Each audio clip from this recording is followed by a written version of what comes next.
이 시간 함께 나누실 말씀 요한복음 11장 5절에서 16절까지 말씀입니다.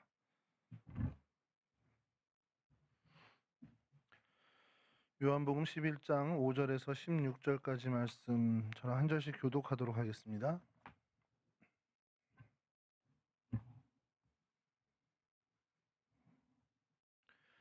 예수께서 본래 마르다와 그 동생과 나사로를 사랑하시더니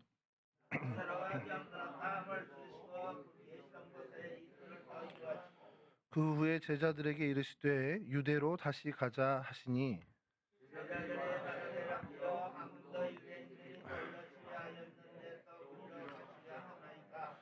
예수께서 대답하시되 낮이 12시간이 아니냐. 사람이 낮에 다니면 이 세상의 빛을 봄으로 실족하지 아니하고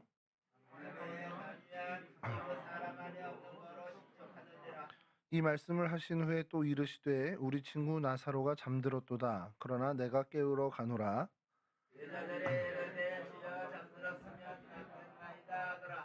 예수는 그의 죽음을 가리켜 말씀하신 것이나 그들은 잠들어 쉬는 것을 가리켜 말씀하신 줄 생각하는지라.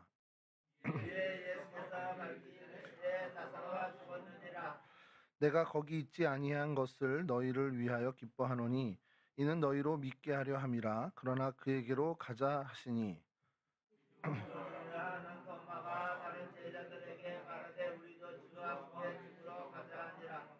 아멘. 오늘 저희가 살펴볼 성경 속의 인물은 나사로입니다. 나사로 그러면 제일 먼저 떠오르는 것은 죽었다 살아난 사람이 제일 먼저 떠오르죠. 나사로의 이름의 뜻은 하나님이 도우셨다라는 뜻을 갖고 있는 그 뜻을 갖고 있습니다. 성경에 나사로는 두 명이 등장하는데요. 베다니에 살고 있던 마리아와 마르다의 오빠, 오늘 저희가 좀 살펴볼 이 나사로이고요. 또 한 사람은 예수님의 비유에 등장하는 부자와 나사로의 그 거지 나사로가 있습니다. 뭐 그 나사로에 대해서는 저희가 언급할 건 없고요. 오늘 베다니의 이 나사로에 대해서 저희가 좀 살펴보려고 하는데 어, 이 나사로는 굉장히 미스테리한 인물입니다. 여러분들이 뭐 성경을 많이 읽어 보셔도 딱 대번에 아시겠는 게 예수님의 굉장히 총애를 받았던 사람입니다. 요한 이상의 어떤 총애를 받았던 사람인데 성경에 나오는 그 횟수라든지 비중을 생각하면 너무나 이렇게 걸맞지 않는 사람이라는 거죠.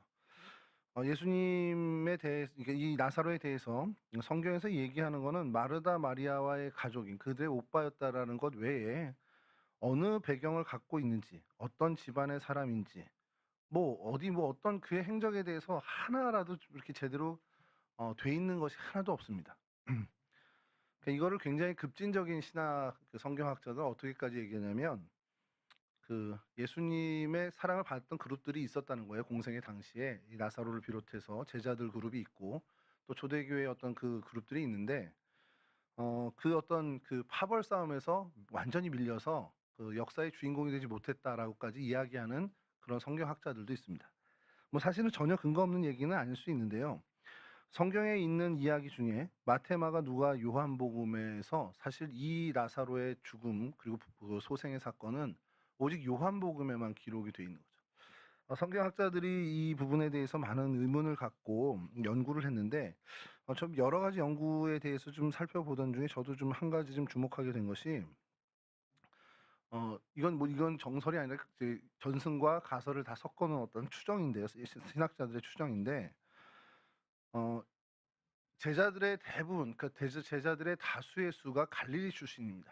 갈릴리 출신이고 또 그들이 좀 예수님의 어떤 그 마지막에 성령 체험을 하기 전까지는 좀 예수님을 따르는 데 있어서 3 년이나 따랐음에도 불구하고 굉장히 어리석은 모습들을 많이 보여주잖아요. 특별히 예수님께서 어떤 정권을 잡았을 때 "우리도 한 자리 좀 주십시오."라는 어떤 그런 생각까지도 했던 사람들이라는 겁니다. 이제 그런 것들을 배경으로 했을 때 예수님 가까이 오는 사람들에 대한 경계가 있었을 것이고 예수님의 총애를 받는 사람들에 대한 이 제자 그룹에서 이 사도죠. 12 사도들의 그룹에서 굉장한 어떤 견제가 있었을 것이다라고 이제 추정을 하는 겁니다. 그리고 그 일에서 가장 경계의 대상 1 호가 되는 사람은 바로 이 나사로.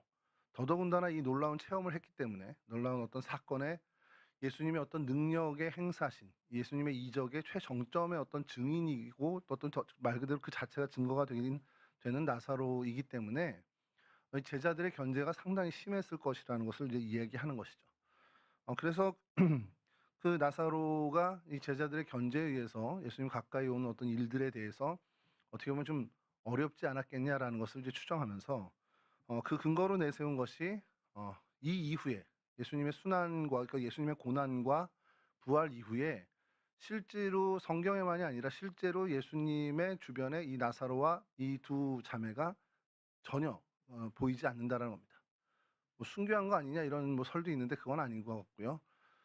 그래서 그 일이 어떤 여파로까지 이어졌냐라고 한다면 예수님이 예루살렘 근처에 가시면 예루살렘에 가시면 공생애 중에 세 차례 올라가시는데 가실 때마다 사실은 이 베다니 예루살렘 근처에 있는 베다니에 머무셨고 그래서 마르다의 공개를 받고 또 나사로와 교제를 나눈 그런 모습을 보이셨다라는 겁니다. 근데 이제 예수님께서 부활하신 다음에 승천하시고 이들과 부활하시고 뭐 이렇게 하신 그 승천하시는 이때에 이들이 모이게 되는 자리가 이제 마가의 다락방이 된 것이 마지막 유월절을 마가의 다락방에서 보냈기 때문이라는 거죠. 예수님이 마지막 유월절 마가의 다락방을 보내시고 그 이후에 제자들의 성령 강림이 마가의 다락방인데 마가의 다락방 중심으로 된 것이 사실은 그 이전에 뭐 마가가 그 마가의 집 그곳이 뭐 예수님의 어떤 집중됐던 어떤 활동 무대도 아니었고 그래서 예루살렘 중심으로 예수님이 뭔가를 하려고 한다면 분명히 이 베다니의 나사로의 집이 더 유력한 곳일 텐데 그러지 못했다라는 것들을 이제 그런 근거로 삼는 겁니다. 많은 심한 견제나 어떤 이런 것들로 인해서 예수님 주변에 더 이상 가까이 오지 못하게 된 것이 아니겠냐라는 것. 그래서 그 신학자들은 재미난 얘기를 하는 것이 성령 강림절의 어떤 그 성령 강림의 사건이 오순절 성령의 임재 사건이 그냥 이렇게 그들의 어떤 알력이나 이런 것들이 없었다면 베다니에서 일어날 사건이었다라는 식으로까지 이제 얘기를 합니다. 그러니까 그들의 파벌이랑 견제가 굉장히 심했다라는 것들을 이제 우회적으로 비꼬는 얘기겠죠. 자, 여하튼 그런 이야기들이 이제 신학자들 사이에서 많은 이제 가설들이 일어나는데 그만큼 나사로에 대해서 뭔가 근거가 명확한 게 없으니까 많은 이야기들이 이제 드러나는 겁니다. 근데 이제 전승에 아주 명확하게 이 나사로에 대한 전승이 이제 발견됐는데 이제 이 향유 사건 있잖아요. 이 마리아가 이제 베다니 그 뭐 나병 환자 시몬의 집에서 예수님께 발에 향유를 붓고 머릿결로 예수님의 발을 씻겼던 요한복음의 기록을 가지고 그 사건 이후에 이제 나사로와 그의 누이들이 성경에서 이제 사라지는 것을 보면서 그때 당시에 이제 헬라인 몇몇이 빌립을 통해서 그리고 또 안드레를 통해서 예수님께 찾아옵니다.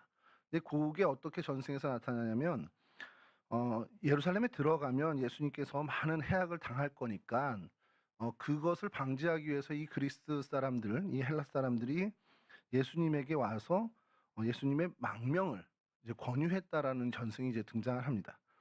근데 이제 그것에 대해서 주님께서 한 알의 밀이 땅에 떨어져야 이제 죽어야 많은 열매를 맺는다는 것을 답을 하시면서 이제 거절을 하시고 그 이후에 그 헬라인들에게 예수님이 부탁을 하셨다라는 거예요. 부탁을 하신 이유가 뭐 직접 부탁을 하셨는지 그 어떤 빌립과 안드레를 통해서 부탁하셨는지는 나오지 않지만 나사로와 그의 누이가 이 대제사장 그룹과 바리새인들의 표적이 되었다 하니 그들을 좀 도피시켜 달라라는 우회적으로 그 부탁을 하셨다라는 겁니다.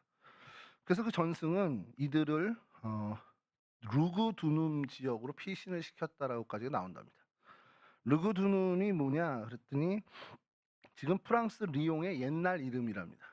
그게 이제 그 한 전승에서 이야기가 마감이 되는데 또 한 전승이 이것을 좀 뒷받침하는 것이 뭐냐면 나사로가 프랑스 이 리옹 지방에서 교회 감독이 되었다라는 설이 그런 이제 전승이 있다라는 거죠.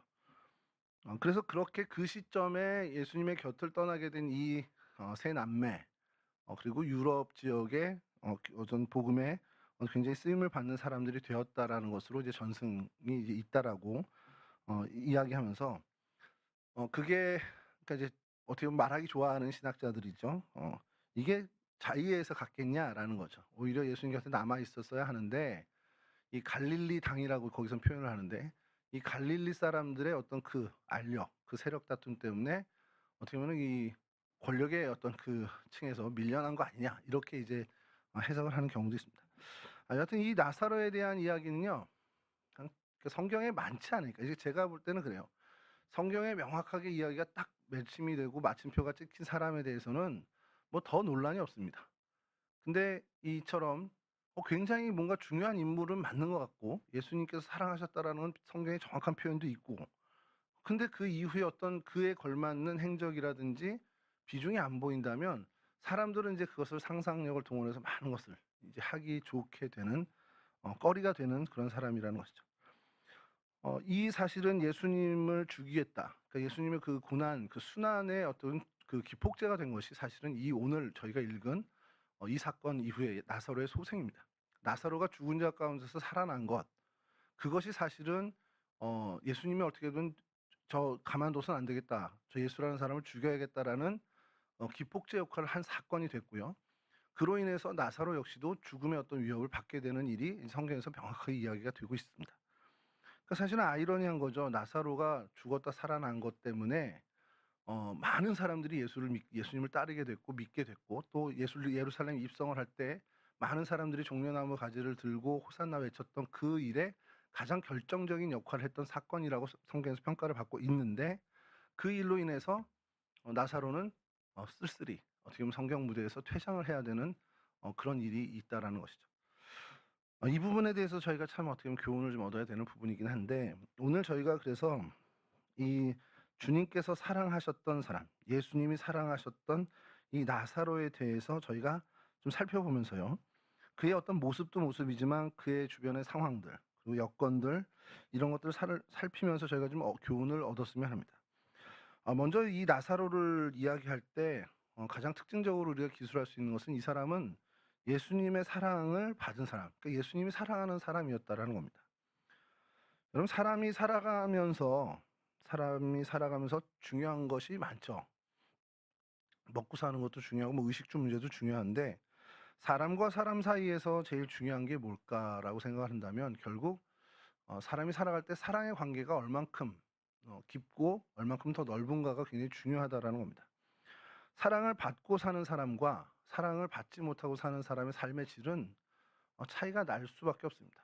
마찬가지로 사랑을 많이 하면서 사는 사람과 사랑을 하지 않고 미움이 가득한 삶을 사는 사람의 삶도 그 질이 혁혁하게 차이 날 수밖에 없다라는 것이죠. 그런 얘기 하더라고요. 뭐 이건 제 얘기를 또 해서 죄송합니다만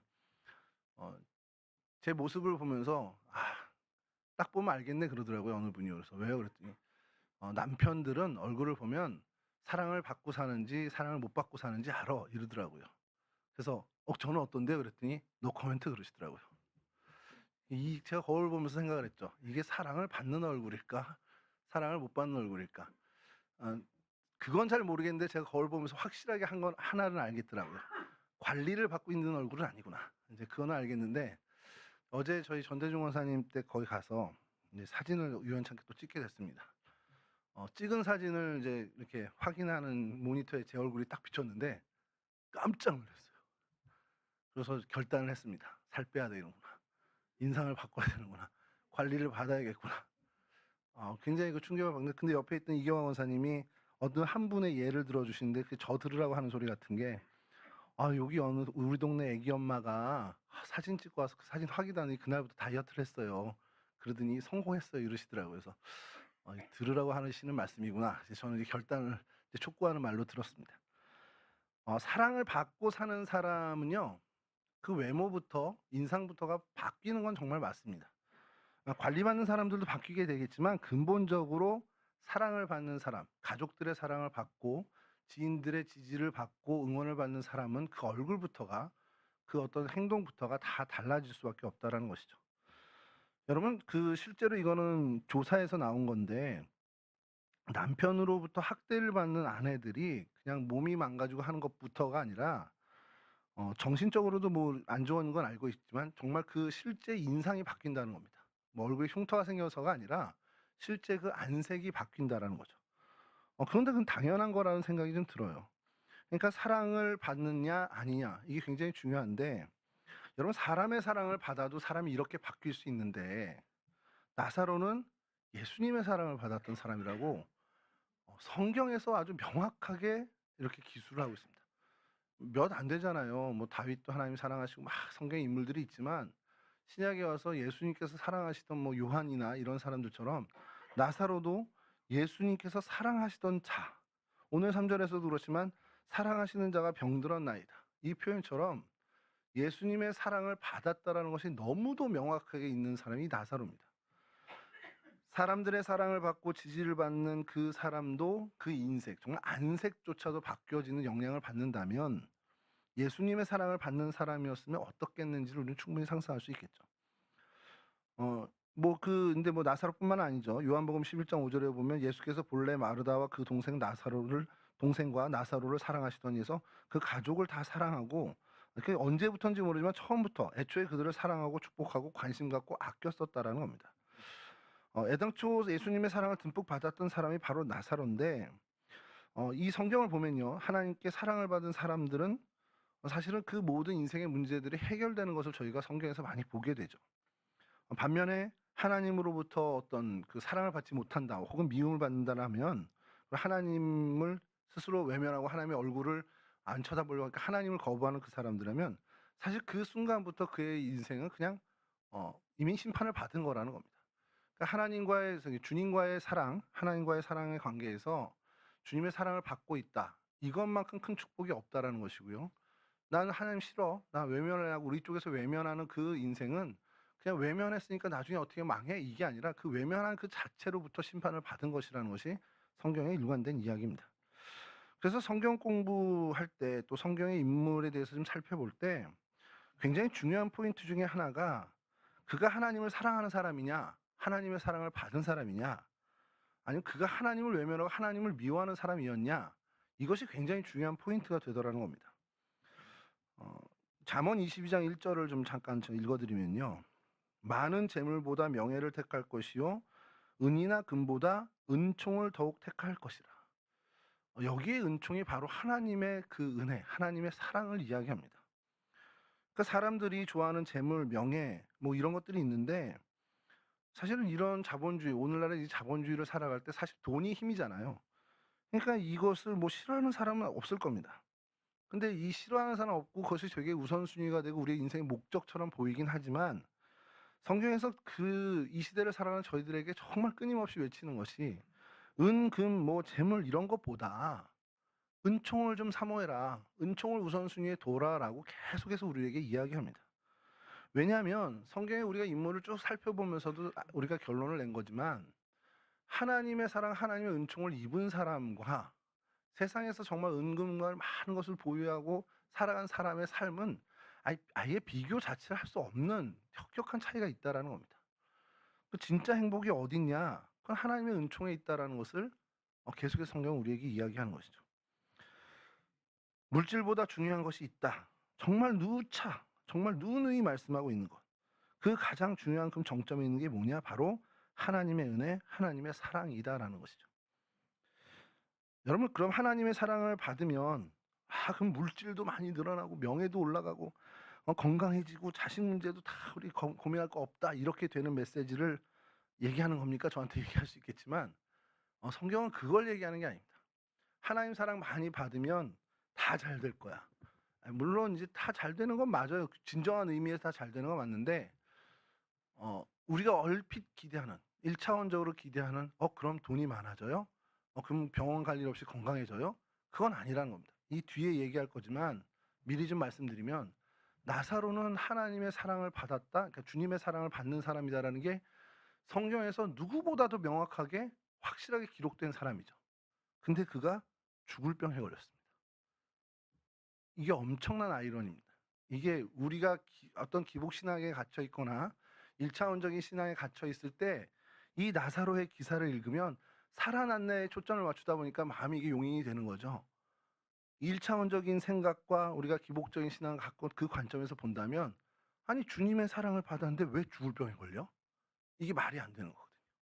그걸 좀 살펴보려고 합니다.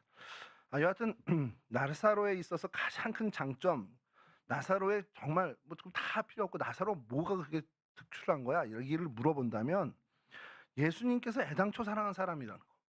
이거 이상도 이하도 없다라는 겁니다. 그러면 이제 바꿔서 우리 시선을 우리 개인에게 좀 돌려봐야겠죠. 나는 주님이 사랑하시는 사람인가? 주님 나 사랑하시나?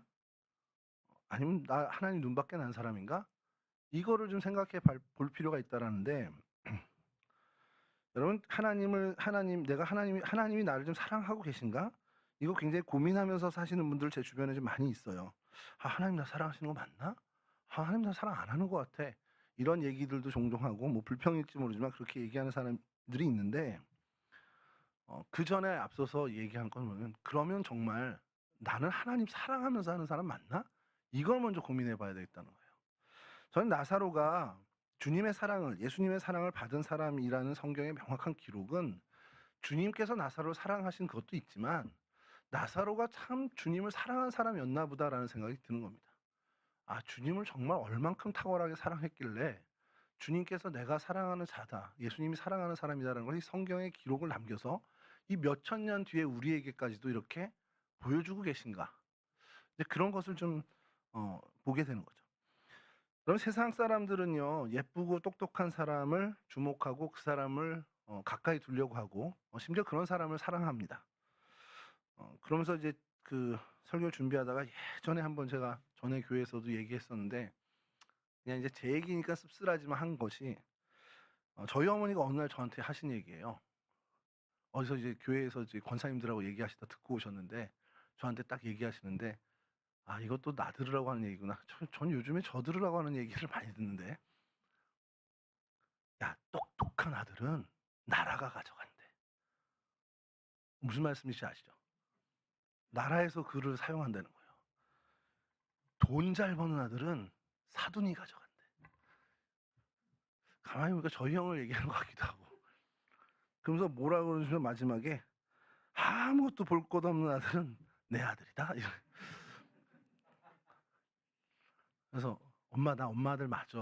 그렇게 얘기를 했는데, 근데 이제 저희 어머니가 지나가는 마지막에 그래도 제가 안 돼 보였는지, 야, 근데 그 내 아들이 효도 안 되더라. 이제 그 얘기를 하시는 거예요. 옆에 이제 아버지가 보고 듣고 계시다가 뭐 어이없는 웃음을 좀 짓기는 하셨는데, 제가 지금도 그게 계속 기억나는 것이, 세상 사람들은 그래요. 세상 사람은 그런데 엄마들은 자식들을 볼 때 잘난 아들 다 똑같이 사랑하지만 그래도 아픈 손가락이 있잖아요. 더 주목하게 되고 어떻게 보면 더 한 번 더 관심 갖게 되는 것. 우리 하나님의 마음도 그렇지 않겠냐라는 거예요. 하나님께서 우리가 부족하고 혹은 눈에 밟히고 이럴 때 하나님께서 우리를 더욱더 감싸주시고 어떻게 보면 싸고 도시는 그러한 모습을 저희가 보게 됩니다. 그런 하나님의 사랑, 그러한 하나님의 사랑을 우리가 정말 갈망하고 그 사랑을 정말 그 사랑을 받고자 정말 우리 마음에 열망이 있는지를 좀 한번 체크해 보겠다는 거예요. 사실 저는 그게 우리가 하나님을 사랑하는 것 아닐까라는 겁니다. 하나님 사랑해요 하면서 막 하나님께 뭐 어떻게 하지 못하고 막 하나님만 만나러 다니는 이것도 사랑이지만, 그 하나님의 사랑을 열망해서 하나님 날 사랑해 주세요. 그럼 내가 어떻게 하면 하나님 사랑을 받을까 하면서 하나님의 마음에 들기 위해서 애쓰는 그 모습이 정말 하나님을 사랑하는 모습의 한 모습이 아니겠냐라는 겁니다. 왜냐하면 사실 우리가 하나님을 사랑하든 안 하든 하나님은 우리를 사랑하시거든요. 여러분 로마서 8장 39절입니다. 높음이나 깊음이나 다른 어떤 피조물이라도 우리를 우리 주 그리스도 예수 안에 있는 하나님의 사랑에서 끊을 수 없느니라. 우리는 하나님의 사랑을 여전히 늘 한량없이 받고 있는 사람들입니다. 사실 그 사랑, 그 은총을 받는 사람답게 우리가 살아가는 것이 중요하고, 그 사랑을 그냥 하나님 나 언제나 사랑하니까 뭐 안심이야 이게 아니라, 그 사랑을 더 누리기 위해서 내가 하나님의 사랑을 받기 위해 뭘 해야 할까라는 고민하며 삶을 그렇게 살아가는 그러한 삶을 살아가야 된다는 것이죠. 나사로에 대해서 아주 뭐 생생한 기록은 성경에 하나도 없습니다. 그가 왜 예수님의 사랑을 받았는지, 뭐 날 때부터 받았으니까 뭐 그런 거 어쩔 수 없다 뭐 이럴 수 있지만, 그가 왜 예수님의 사랑을 받았을까 우리가 고민을 하다 보면, 나도 그럼 그런 사랑 받고 싶다 그 결론에 이르게 되고, 그러면 그 사랑을 받기 위해서 내가 지금 뭐에 땀 흘리고 수고를 해야 할까라는 것은 우리가 결단할 수 있는 문제라는 겁니다. 그래서 나사로를 살펴보면서 주님의 사랑에 대해서 한 번 더 생각하는 저와 여러분들이 되었으면 좋겠습니다. 자, 두 번째는요, 잠시 앞전에 말씀드린 것처럼 그 놀라운 사랑을 받은 사람임에도 죽을 병에 걸린 사람이었습니다. 5절에서 6절을 다시 한번 읽어드리면, 예수께서 본래 마르다와 그 동생과 나사로를 사랑하시더니 나사로가 병들었다 함을 들으시고 그 계시던 곳에 이틀을 더 유하시고. 아까도 말씀드린 거지만 우리가 그 유아기적 신앙을 가졌을 때, 처음에 예수 믿고 복 받고 예수 믿고 잘 되고 이 어떤 신앙에 소위 한국을 이제 한국교회 이제 그 80년대를 강타했던 그 삼박자 축복의 만약에 관점에서 본다면 이 말씀은 의문의 말씀일 수밖에 없습니다. 나사로가 어떻게 그렇게 예수님의 사랑과 축복을 정말 듬뿍 받은 사람인데 왜 죽을 병에 걸렸지? 이 의문을 할 수밖에 없죠. 근데 아마 그 당시에 이런 의문을 했으면 그래서 살았잖아 뭐 이렇게 얘기하셨을 것 같은데, 애초에 병이 안 걸려야죠. 그 이론대로 한다면. 야고보서 1장 2절은 요건 좀 들으세요. 그냥 제가 들려드릴게요. 내 형제들아 너희가 여러 가지 시험을 당하거든 온전히 기쁘게 여기라, 이렇게 얘기합니다. 야고보는, 초대교회 야고보사는 낙타 무릎이 별명인 기도하는 사람이었습니다. 이 기도하는 사람인데 뭐라고 권면합니까? 여러 가지 시험 당할 거야. 그때 기쁨으로 여겨. 기도하고 하나님과 가깝고 하나님의 마음에 드는 삶을 사는데 왜 시험을 당해요? 하나님 마음에 들고 하나님의 축복을 받고 살아가는데 왜 죽을 병에 걸립니까? 믿음 좋은 성도도 교통사고 날 수 있습니다. 신앙이 깊은 권사님도 뭐 병 걸릴 수 있습니다. 하나님의 사랑을 듬뿍 받은 자녀들도 정말 엎친 데 덮친 격으로 그런 환난이나 시험을 당할 수도 있습니다. 굉장히 좋아하는 목사님 한 분이 요즘 새벽에 계속 이제 유튜브로 짧게 메시지를 올리세요. 그래서 뭐 제목도 참 잘 지었어요. 날마다 기막힌 새벽 뭐 이렇게 하시는데, 그분이 암에 걸렸습니다. 암에 걸리시고는 처음에 드는 생각은 왜 내가 암이야? 그러면서 좀 막, 왜냐면 뭐 생활을 불건전하게 한 것도 아니고 정말 열심히 주일 열심히 했고 또 많은 칭찬받는 목회도 해왔고, 근데 은퇴하고선 얼마 안 지나서 암이 찾아오니까 첫 번째 드는 생각은 그거더래요. 왜 내가 암이야? 근데 이제 왜 암이 걸렸지라는 것을 하나님하고 계속 씨름하는데 하나님이 그렇게 말씀하시더라는 겁니다. 왜 너는 안 되는데? 그 얘기를 하시더라는 거예요. 그때부터 그러면 이 암 환자가 된 내가 뭘 해야 될까 하다가 이제 그 암 환자들을 위로하는 일을 이제 시작하셨습니다. 그래서 이제 그것을 이제 계속하면서 이제 날마다 기막힌 새벽이라는 것도 하고 계시는데, 제가 뭐에 딱 그러면 그분이 그 얘기를 하실 때 왜 너는 안 되는데 하나님이 하셨다는 얘기를 들을 때 제가 굉장히 충격을 받았어요. 그래. 내가 하나님 앞에 이렇게 건실하게 살고 신실하게 살려고 애썼는데 그럼에도 불구하고 사람들이 불행이다 얘기하는 것, 사람들이 안 됐다 얘기하는 것이 내게 닥쳐왔을 때 사실 저도 이해 못할 것 같은 거예요. 아니 하나님 나 이렇게 잘 살아왔는데, 나 이렇게 하나님 기쁨 되게 살아왔는데 왜요? 이렇게 될 것 같은데 하나님께서 넌 왜 안 되는데? 라고 얘기하신다면 사실 할 말이 없을 것 같긴 합니다. 내가 잘못해서가 아니라, 내가 잘못 살아와서가 아니라 그 일을 통해서 너를 내가 좀 사용하고 싶어라는 하나님의 음성이 아니겠냐라는 거예요. 여러분, 하나님을 사랑하는데도 아플 수 있습니다. 하나님을 사랑하고 하나님의 사랑을 듬뿍 받고 있으면서도 우리 삶의 현장에 어려움을 당할 수 있습니다. 부도를 맞을 수도 있어요. 그러나 문제는 뭐냐면 그 모든 고통, 그 모든 어려움 안에는 하나님이 계획하신 하나님의 뜻이 있다라는 겁니다. 핵심은 하나님이 이 모든 상황을 어떻게 이끌고 가시는지를 주목하는 것, 거기에 우리가 맞춰줘야 한다는 거죠.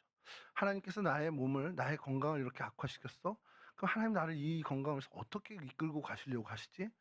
사실 거기에 초점을 맞춰서 그 고난 가운데 하나님의 뜻을 이루는 데 집중해야 되는데, 우리 많은 크리스찬들이 그 고통과 고난에 매몰돼서 하나님의 뜻을 찾는 게 아니라 그냥 원망하고 불평하고 그곳에서 정말 많은 것을, 신앙을 놔버리는 경우를 제가 종종 보게 됩니다. 모든 고난이나 고통이나 어려움이 찾아온다면 그 일을 통해서 하나님이 나를 어떻게 이끌고 가실까, 거기에 초점을 맞추는데 우리가 그 어떻게 보면 정말 정신 차리는 이유가 거기에 있다라는 거죠. 너무 큰 아픔이기 때문에, 너무 갑작스러운 당황되는 상황이기 때문에 잠시 잠깐 우리가 놓칠 수 있지만 얼른 정신 차리고 하나님의 그 역사, 하나님의 뜻이 무엇일까를 바라보는 거에 우리가 더 초점을 맞춰야 한다는 것이죠. 이 이후에 그 이어지는 11절에 이 나사로를 부르시는 특별한 호칭이 하나 나오는데요. 이 말씀을 하신 후에 또 이르시되 우리 친구 나사로가 잠들었도다. 그러나 내가 깨우러 가노라. 자, 하나님의 사랑을 받으면서 죽을 병에 걸린 이 사람을 주님께서는 친구라고 특별히 칭하시죠.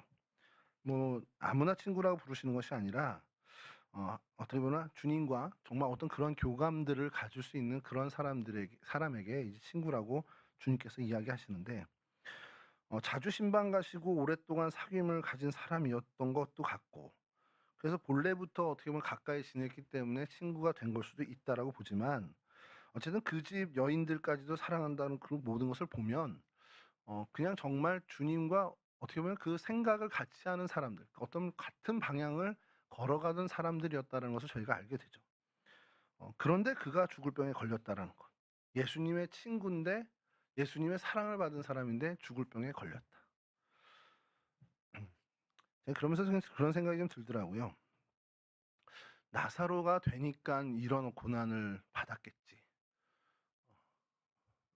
왜 그럴까요? 예전에 그 스크루테이프의 편지인가라는 책에 보면 그 고참 마귀가 이제 신입생 조카 마귀한테 이렇게 여러 가지 조언을 해주는 게 있습니다. 그 책에 대해서 이제 해설을 또 거치고 그 책을 통해서 그 책을 가지고 설교를 하는 여러 설교들도 듣게 되면 재미난 것도 하나가 있는 것이 뭐냐면 사탄의 계략이 그렇대요. 사탄의 계략이 믿음 좋은 사람과 믿음 없는 사람이 있으면 누구를 공략하겠습니까? 사탄이. 믿음 좋은 사람을 공략하는 거예요. 가만둬도 멸망할 사람은 안 건드린다는 겁니다. 그러니까 얘 그냥 놔둬도 돼. 얘 놔두면 그냥 자기가 망할 거야. 이런 애들 굳이 밀어 넘어뜨릴 필요가 없다는 겁니다. 사탄이 손을 대서 정말 힘들게 해야 넘어질까 말까 그런 되는 사람들을 한다는 거죠. 서 있으면 절대 안 되는, 서 있으면 사탄한테 큰 해로움을 주는 그런 사람을 공략한다는 겁니다. 그러니까 그렇게 생각을 하고 이 나사로의 이야기를 보면 나사로는 죽을 병에 걸릴 게 맞다. 이런 생각이 드는 겁니다. 주님의 친구고 주님과 모든 것을 공유하면서 정말 주님의 마음까지도 헤아리는 그런 사람이고, 그리고 하나님의 그 특별한 사랑을 받아. 그러니 이 사람은 분명히 하나님의 영광된 일을 할 사람일 수밖에 없는 겁니다. 예수님에게 정말 결정적인 헌신을 할 수밖에 없는 사람이라는 거예요. 그러니 마귀가 가만둬서는 안 될 사람인 겁니다. 그 관점에서 보니까 그래, 고난 당할 수 있지, 병들 수 있지, 이게 마귀의 계략에 의해서 우리가 공격당할 수 있지 라고 한다는 것이죠. 열심이라는 것이 특별한 사람들이 우리 주변에 있어요. 하나님이 살아계셔서 함께 하시는 그런 사람들, 저 사람은 정말 하나님이 함께 하시는구나, 그게 느껴지는 사람이 우리 주변에 있습니다. 그런 사람들도 아프고 사고나고 쫓겨나고 인생 어떻게 보면 정말 바닥까지 내려갈 수도 있다라는 것. 예수님이 사랑하시는 사람이기 때문에, 예수님께 기도 많이 하는 사람이기 때문에, 믿음이 충만한 사람이기 때문에 고난을 당하고 시험을 당할 수도 있다라는 것을 우리가 좀 생각해 볼 필요가 있다라는 겁니다. 이 사실을 우리가 이 나사로를 보면서 한 번쯤은 그럴 수도 있구나 라는 것을 우리 마음에 좀 쌓아놔야 된다는 겁니다. 자, 그러나 그럴 때에 그런 어려움을 대하는 우리의 기본적인 자세는 놓치지 말아야 되는데, 그런 어려움이 혹 찾아왔을 때 이젠 끝났다, 어차피 난 틀렸어, 먼저들 가, 이게 아니라 시편 119편 71절의 말씀처럼 읽어드리겠습니다. 고난당한 것이 내게 유익이라 이로 말미암아 내가 주의 율례들을 배우게 되었나이다. 이게 우리의 어려움을 대하는 가장 기본적인 마인드, 기본적인 자세가 되어야 한다는 겁니다. 믿는 사람이 고난을 당하고 어려움을 겪고 그렇게 되면 하나님의 본심을 더 깊이 알아갈 수 있는 기회가 된다는 것. 하나님의 의도를 더 터득하게 되고 하나님의 역사를 몸으로 더욱더 체험하게 될 수 있다는 기회가 된다는 것을 우리가 좀 생각해야 한다는 겁니다. 어느 목사님이 신앙에는 3고가 있다고 얘기하더라고요. 고난, 고통, 고독 이렇게 얘기하면서 고난 없는 축복이 없고 고통 없는 성숙이 없고 고독 없는 임재가 없다라고 이제 이야기하는데 좀 많이 공감을 하게 됐어요. 우리 믿는 사람들은 평생 살아가면서요, 선택의 기로에 서게 됩니다. 항상 매 순간 인생에 뭐 매일 하루에도 몇십 번씩 이 선택의 기로에 설 때, 이 선택에 있어서 가장 큰 틀이 되는 건 뭐냐? 세상을 택할 거냐, 하나님을 택할 거냐가 그 틀, 그 선택 안에 다 녹아져 있다라는 겁니다. 뭐 정도의 차이가 좀 날 수 있겠지만 어쨌든 이 선택이 큰 틀이라는 것이죠. 언뜻 보면 세상을 택하는 선택은 편안해 보이고 안정돼 보일 수 있습니다. 하나님을 택하는 선택은 좀 어려워 보이고 불편해 보이고 손해 보는 선택처럼 보일 수 있습니다. 근데 우리는 이미 이제 알고 있죠. 세상을 선택한 선택은 결국 우리에게 아무런 유익이 되지 못하고 오히려 우리에게 해악이 된다는 것 우리 잘 알고 있습니다. 세상을 선택했을 때는 언제나 우리에게 그랬어요. 세상은 썩은 동아줄과 같습니다. 세상에 있는 세상의 친구들, 세상에서의 모든 만남들, 어, 우리에게 아무 유익이 없다는 걸 우린 이미 알고 있죠. 오직 하나님을 선택하는 그 선택, 우리의 창조주신 하나님만이 우리의 영원한, 어떻게 보면 능력이 되시고 우리를 영원히 사랑해 주시고 정말 우리를 그 안에서 이끌어 주신다는 사실을 우리는 이미 잘 알고 있습니다. 내가 고난당하는 것이 내게 유익이라 이로 말미암아 내가 주의 윤례를 배우게 되었나이다. 이 기본 자세, 이 기본 마인드, 이 기본 신앙의 자세를 놓치지 않고 살아가는, 그래서 나사로를 보면서 이것을 다시 한번 되새기는 저희가 되어야겠다는 사실입니다. 세 번째로 나사로를 좀 대표할 수 있는 만한 특징적이 죽었던 사람, 죽음으로 잠든 사람, 이렇게 이 정도로 하면 좋을 것 같습니다. 어떤 병인지는 모릅니다. 근데 굉장히 치명적인 병이었고 죽을 병이었고 실제로 죽었습니다. 자, 이 문제가 어떻게 해결됐냐? 예수님이 오시면서 그냥 다 해결이 됐습니다. 어떻게 해결해 주셨냐? 나사로에 나오느라 돌 굴려라, 이런 여러 스토리들이 있는데, 여하튼 그냥 핵심적으로 한마디만 하면 예수님이 오셨기 때문에 다 해결이 됐다라는 것. 그래서 마리아에게도 마르다에게도 주님께서 대화를 통해서 이 얘기를 또 계속 하시죠.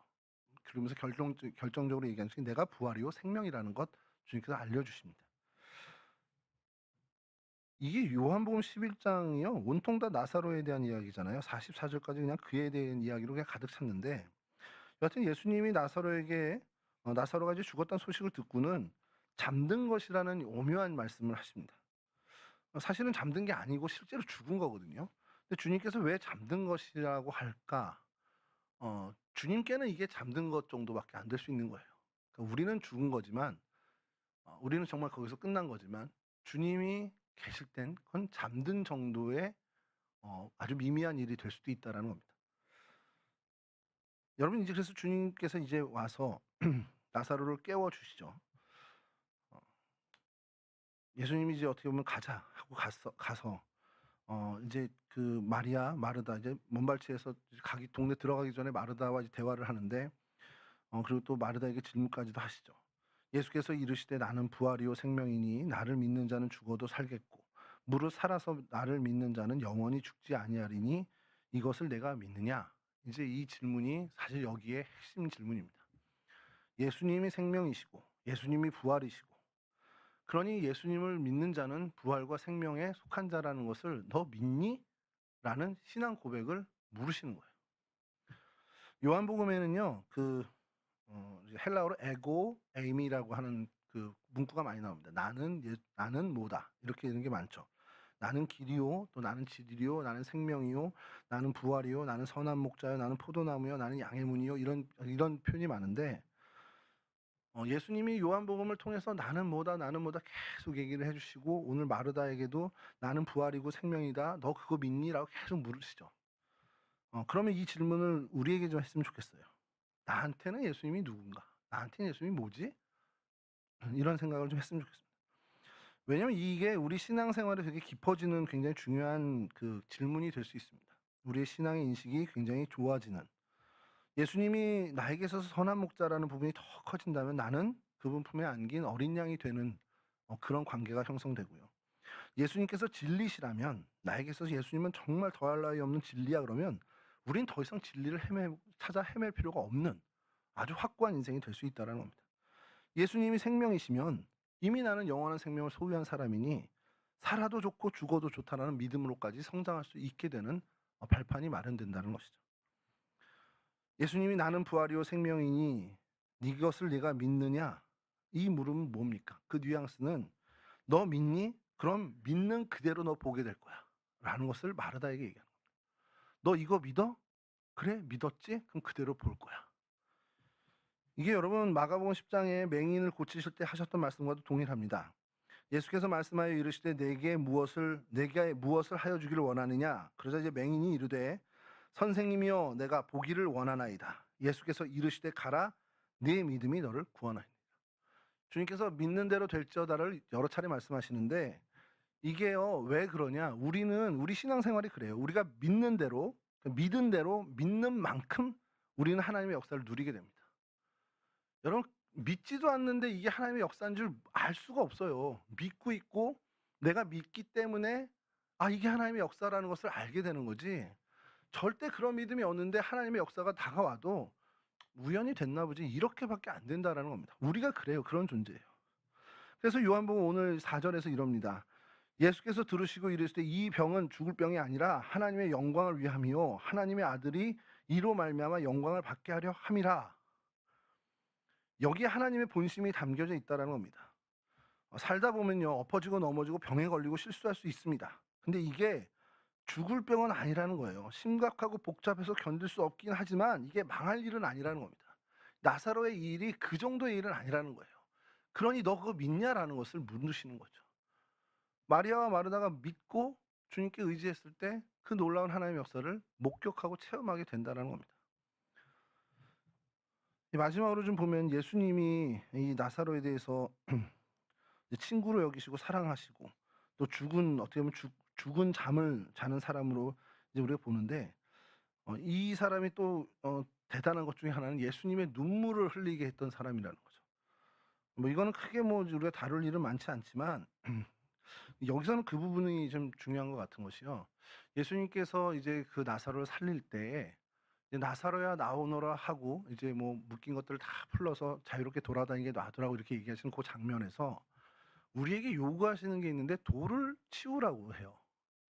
근데 그 부분에 대해서 어느 신학자 굉장히 좀 예리하게 좀 본 것 같은 게 주님이 나사로를 살리는 그 모든 일은 전적으로 주님의 능력으로 하신 겁니다. 거의 인간의 힘이 1이라도 들어간 게 없잖아요. 나사로를 소생시키실 때. 그 장면을 좀 상상해 보세요. 죽은 시체가 4일이 지났는데 깨어나요. 붕대 안에서 그 세마포로 감싼 그 안에서 어떤 일이 일어났는지 목격하지 못했으니까 제자들이 기록을 못했겠지만 이미 이 경직돼 사후 경직이 일어났을 것이고 이제 사반이 일어나면서 이제 썩어가고 있는 그렇겠죠. 그런 상황에서 그게 막 새살이 돋고 막 이러면서 막 그 작용이 일어났을 겁니다. 거기에 인간이 할 수 있는 게 뭐가 아무것도 없다는 거예요. 근데 주님께서 인간에게 지시하신 거 하나 있습니다. 그것이 뭐냐면 돌을 옮겨 놓으라는 거예요. 무덤의 이제 구조를 이제는 우리는 다 아니까 굴을 파서 거기를 이제 시신을 넣어놓고 앞에 큰 돌을 가로막는 게 유대 그 땅의 이제 무덤 형태인데 나사로가 다 살아났어요. 주님의 능력으로 그 안에서 살아났습니다. 무덤 안에서 살아나고 새살이 돋고 막 돼서 생명이 들어오고 호흡이 다시 돌아오고 해서 들어왔는데 나오려고 할 때 제일 큰 걸림돌은 뭡니까? 말 그대로 돌입니다. 자, 그 돌 치우는 것은 주님이 하실 수도 있겠지만 주님은 굳이 그것을 사람들에게 명하셨다는 거죠. 이게 굉장히 의미심장한 것이요. 우리가 주님의 능력으로 살아가는 존재들입니다. 주님의 어떻게 보면 붙어 사는 사람들인데 아무것도 안 하고 살아도 해주실 수는 있겠지만 주님께서 우리에게 야 그래도 이건 해야지 라는 것이 있습니다. 뭐냐면 돌을 치우는 것, 걸림돌을 제거하는 것, 방해되는 것 중단하는 것, 끊어야 할 것 끊는 것, 멈춰야 할 것 멈추는 것들은 주님께서 우리에게 요구하시는 것이라는 거죠. 우리 자녀들에게 막 용돈 퍼부어주고 다 대신해주고 싶죠. 아빠들이 아이들 특히 딸한테 하는 거면 다 딸바보 아빠들 보면 다 해주잖아요. 그럼에도 불구하고 이건 네가 해야지라고 하는 게 있습니다. 하나님께서 오늘 우리에게도 마찬가지로 다 예비해 주셨어요. 준비해 주셨고 다 우리에게 쏟아 부어 주실 텐데 그래도 야 우진아 이건 네가 해야지 이렇게 얘기하는 겁니다. 그러면서 마지막에 나사로야 나오라. 그리고 많은 그 당시의 사람들이 주님의 능력을 정말 목격하고 체험하게 됐다는 거죠. 그럼 평생 가야 볼 수 있겠습니까, 우리가? 평생 가야 죽었던 사람이 4일 동안 나흘 만에 살아나는 걸 여러분 보겠습니까? 주님 오시는 마지막 날에나 이제 뭐 무덤이 열리면서 이렇게 등장하는 사람들 저희가 보겠지만, 제가 확언하건대 제 뭐 이 목사의 직을 걸고 말씀드리지만, 여러분 돌아가실 때까지 죽은 사람 살아나는 거 못 보실 겁니다. 가수면 상태에서 깨는 건 보겠지만 정말 의학적으로 죽은 사람이 살아나는 거 못 보실 겁니다. 더더군다나 나흘 만에. 이때 이 사람들은 이걸 봅니다. 사실 이 일이 결정적으로 예수님이 예루살렘 입성할 때 그 환호성을 보였던 사람들을, 정말 구름대처럼 몰린 사람들의 어떤 그 원인이 됐다라는 것이죠.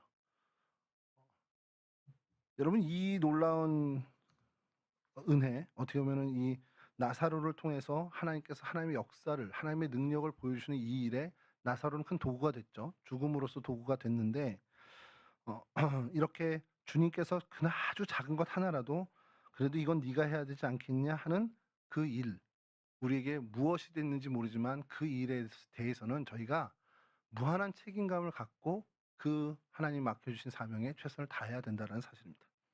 그리고 이 모든 일의 결론이 11장 45절에서 이렇게 기록합니다. 마리아에게 와서 예수께서 하신 일을 본 많은 유대인이 그를 믿었으나, 뭐 이거는 뭐 믿었는데 잘못했다 이게 아니라 그 뒤에 다른 바리새인들은 안 그랬다는 얘기를 하는 거고요. 이 일을 마리아에게 와서, 그 장례 때 와서, 장례도 아니죠, 뭐 사실은 그냥 예수 목사니까 온 건데, 그 왔던 사람들이 이 예수께서 하신 일을 보고 정말 예수를 믿게 되었다는 겁니다. 주님께서 저와 여러분들을 통해서 무언가 하실 때, 정말 주님께서 의도하신 일을 하실 때, 우리는 뭐 전혀 생각지 못할 수도 있겠지만 그러한 되어지는 일들, 우리의 인생의 여정, 우리의 인생의 그 발걸음 하나하나를 보고 우리 주변 사람들이 예수님 대단하시네, 하나님이 살아계신가 보다, 그런 증거가 되는 어떤 우리의 삶과 인생이 되었으면 좋겠습니다. 그렇다고 뭐 나사로처럼 우리 죽어봅시다 이게 아니라, 우리에게 가장 적절한 걸 하실 거예요. 나사로가 그걸 받을 만한 사람이니까 주님께서 하신 거겠지만, 우리에게 그런 어떤 어려움들이 왔을 때 불평하고 불만하는 게 아니라, 이 일을 통해서 하나님이 어떤 일을 하실까 오히려 기대하면서 기도하는 저희들이 되었으면 좋겠습니다. 오늘 나사로를 보면서 우리의 삶 가운데도 하나님의 놀라우신 역사를 임해 주실, 어떻게 보여주실, 그리고 하나님의 역사를 체험하게 하실 그런 하나님을 기대하면서 나가는 저와 여러분들 모두가 되실 수 있기를 주님의 이름으로 간절히 축원합니다.